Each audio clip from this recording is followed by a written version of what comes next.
Hello, it's great to have this chance to talk together.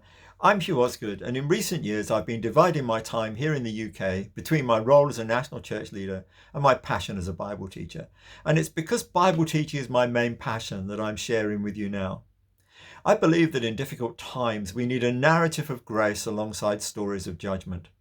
The Bible's divided into Old and New Testaments quite deliberately to mark the moment in which there's a shift in the way that God interacts with his creation. The Old Testament has stories of God's judgment through wars, diseases, and disasters. But in the New Testament, there's one outstanding act of judgment, the cross of Christ, that pivotal point in the whole of history when God in Christ takes upon himself all the judgment justly deserved by a world that has lived in opposition to him since the Garden of Eden.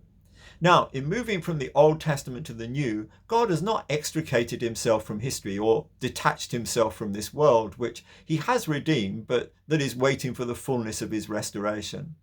Right now, he wants us to be living new lives in this world before he gives us a new one.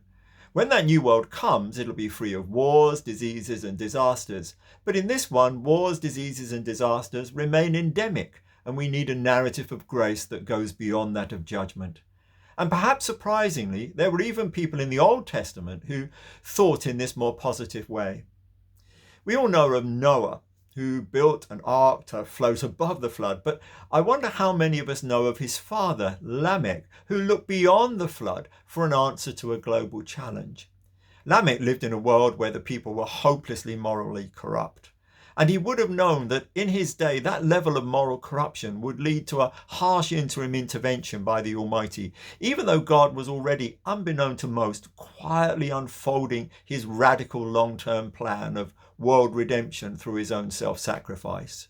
But there were geographical inequalities in Lamech's world too, with a corrupt humanity living on barren land, cursed since the fall, while Eden presumably remained there in all its perfection, sealed off to keep the tree of life out of everyone's reach. It must have taken a strong commitment to a narrative of grace for Lamech to think that all of this could change. Yet, when his wife gave birth, he named his newborn son Noah, which means rest, believing that in Noah's day, working the land would become less toilsome. Now, Lamech died before the flood, but had he seen his son step out of the ark into a world where many of the old inequalities had gone, he would have been delighted. Barren ground had become fertile and the whole landscape had shifted. The Eden that had been inaccessible on earth was now awaiting a far greater future accessibility in heaven.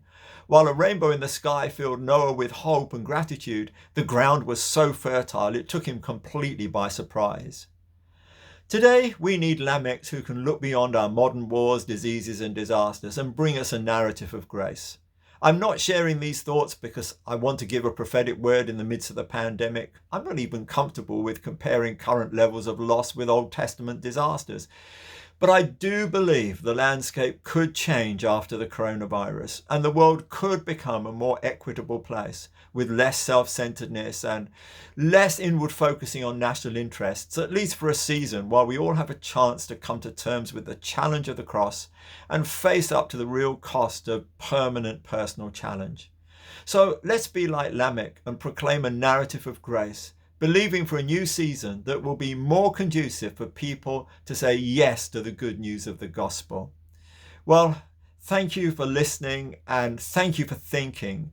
And do stay well and stay healthy and stay safe. And if you found what I've said thought-provoking, then get others to think too by sharing this video.